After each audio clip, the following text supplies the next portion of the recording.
Na ang isang hindi makakalimutan istorya nang ako po ay first timer ko po sa Japan, umuwi po ako, kubi po yung bahay namin.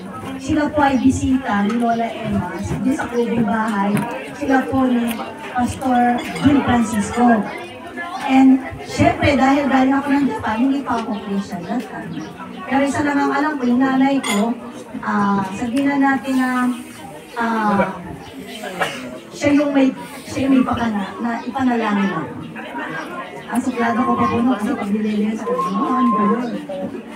pero alam nyo, yung panalangin, yung simpleng panalangin ko yun ay lumikha ng isang malaking milagro sa buhay ko.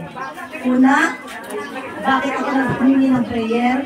Yun po yung kabukasan, ako po ay magpapa-opera ng boyfriend ko. So, to make the long story short, dahil sa simpleng panalangin ng hindi kilalang tao, of course, it's not my faith, but it's their faith who created miracle kung ako po ay pinatay nila. Alam nyo kabukasan, of course, totoong may sakit ako dahil makatinay-hita lang naman. Unfit to work ako sa abroad, kaya sa Japan ako napunta, kaya alam ko may sakit ako. So, ang ibig ko pong pinpoint dito, it is a supernatural miracle. Just a simple and short prayer create miracle. So, yung sunod na araw, pagpunta ko ng San Pablo, may dala ng pera, magpapa-opera, walang makitang goita. And that is the beginning of my journey sa pagkilala at pagyakap sa sinasabing pananampalataya kay Kristo Jesus. Amen? So, yung pinalala sa akin, sige, kahit mahirap, sasayahin ko siya sa pamamagitan ng paborito niyang awit that is intentionally na alam kong goodness of God ang kanyang paborito. At hindi po madali, hindi naman talaga uhulat dancer, malakas naman yung pero pinag-practicean ko po yung gabi-gabi. Ang sakit po ng mga balakang ko, kuya. So si kuya po ay, nung nalaman ko po, that time hindi kilala na sila yung nag-pray sa akin. Just recently, nung ako nagpapatutunan, sabi ko may nag-pray sa akin, alam ko, 2 lalaking missionary. At may nangyari nila.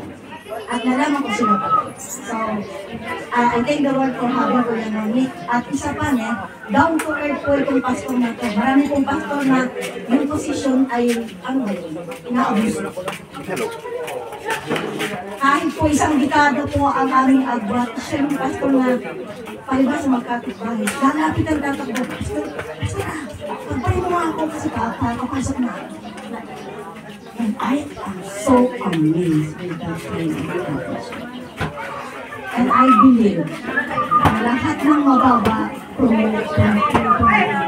tinataas na yun. Amen? Amen? So Kuya Lonit, this is actually hindi ito yung dahil walang electricity yung pinili ko ay nasa cellphone ko. Wala po as in zero. Kanina nagtatatakbo ako. This is Romans 14:17. For the kingdom of God is not a matter of what we eat or drink, but of living a life of goodness and peace and joy in the Holy Spirit. Okay? If you serve Christ with this attitude, you will please God and others will approve the faith too. I strongly believe that everybody agree na talagang ang Diyos na buhay, ang Diyos na kinikilala at pinaglilingkuran natin ay buhay sa iyong buhay. I salute you po. And happy birthday at nangyari yung aking slightly joke na in due time sasama tayo sa mission. And now is the time. Yes, let us celebrate. Today is a celebration day for your Independence Day at saka birthday.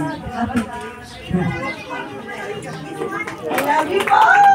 Ang bait po nito.